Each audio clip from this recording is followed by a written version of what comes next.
Hello, everybody. It's Mike from Deploy Pro here. As promised, I'm going to do some walkthrough videos breaking down the Zoom sessions that we've been doing. But I'm going to break these videos up into small individual parts covering different sections. That way, you don't have to watch the whole hour-long video or whatever. You can just zoom in on one particular video and pick up whatever information that you're looking for. So I'm going to jump right in. And the first thing I want to do is introduce myself, a little bit about me. My name is Mike Ross. I've been a 15-year CERT team member here in North Texas as a member of East Texas Regional CERT. For 6 years, I was county coordinator. And for the last 6 years, up until the end of last year, when I just stepped down, I was the program manager. Having seen how challenging communication can be in operations, especially in a multi-county area, a lot of rural areas, I found that having good, clean, efficient communication is really crucial to having a successful operation. So I decided to put Deploy Pro together to help solve a lot of the problems that we are having that I was sure other groups are having as well. And the biggest one is that because we all have limited budgets, we're all forced to use different platforms, multiple tools to get the job done, to manage our team, manage volunteer hours, and basically just take care of whatever we need to take care of. So I put Deploy Pro together to provide solutions for all those and then some at a price that any team can afford. So what is Deploy Pro? Deploy Pro is a two-part platform, both web-based and app for iPhone and Android. The app itself and the basic platform is 100% free for all users.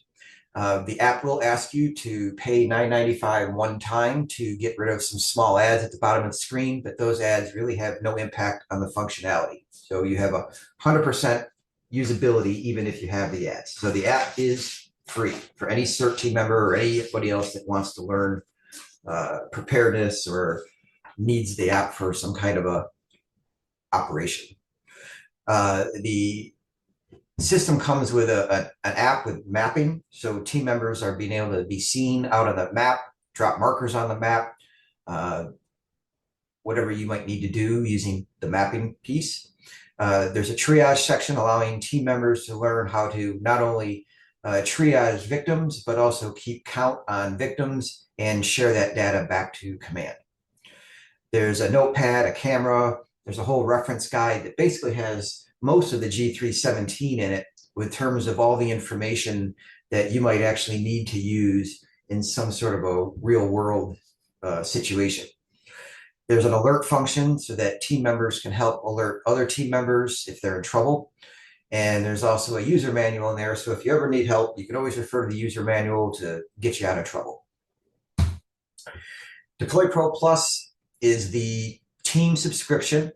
It has the team members get all the functions of regular Deploy Pro, plus they are now, being that they're in a team environment, they get a private environment, meaning all the pins and team markers that are dropped are now hidden from the public, and only the people on the team can see them.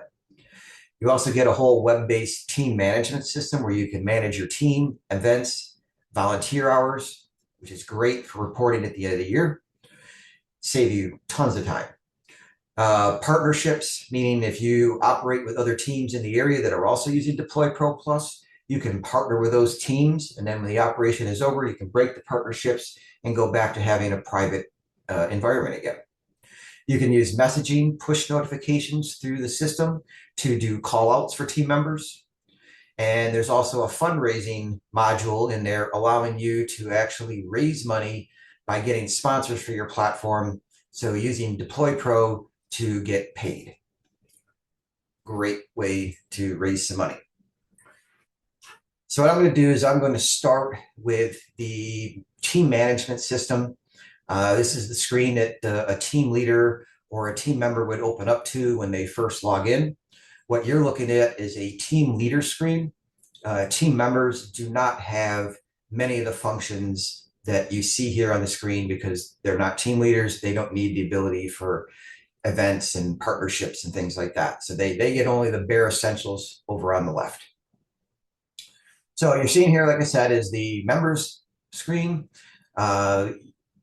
pretty much all the data you need for your entire team is right here. You can search your team by active or inactive members. Team members can be labeled active or inactive under the member status column below. You can search by categories. Categories are tags, types of things that you can attach to your individual team members. So that way, if you want to search by team members in a particular county or team members that had taken certain trainings, you could enter that in there, select the category, and filter out the results by that. You can set the date range by this year, last year, or any kind of custom range that you want to. And over to the right, you'll see there's a red tutorial button. You'll see that button on most of the pages here on the team dashboard, and that button will click through to a YouTube video giving you some usage tips on the screen. There's also an export button on many of these pages, team members page, the events page, so you can export out lists if you wanted to. You're allowed to send emails to entire groups of people. When you hit send email, you'll be able to choose between your entire team, your team member, specific team member if you want to, or a particular category of team members that you want to email out to. Enter in your subject, your content, and hit send. If you want to invite people to your team, you can send an invite via email, although it is always best, I think, for team members to request to join, because if you send out an invite too early and they haven't created an account yet, they end up not seeing the email or get it. And then if they don't get their account set up in time, the link expires and it just gets to be a little messy. So I would recommend you just have team members join. Sent requests. You can request people. This is the invite form that you can send. You can send it, it'll send a link to them. But again, I would recommend they request to join you. And then join requests. So these are people that have requested to join the team. You'll see them here in the list. You can accept or decline them off to the right, depending on whether or not they actually belong in your team or not. Down below, you've got columns, total events, total hours. So you can sort these columns to see which team members have had the most events this year or the most hours put in. Member status, here you can toggle active or inactive. So if you have a team member that you don't necessarily want to remove from your team, you can just make them inactive and then always reactivate them later. Here you can do two things with each team member. You can view their information or you can delete them from your team completely. Team leaders are not, at this point, allowed to edit a team member's profile.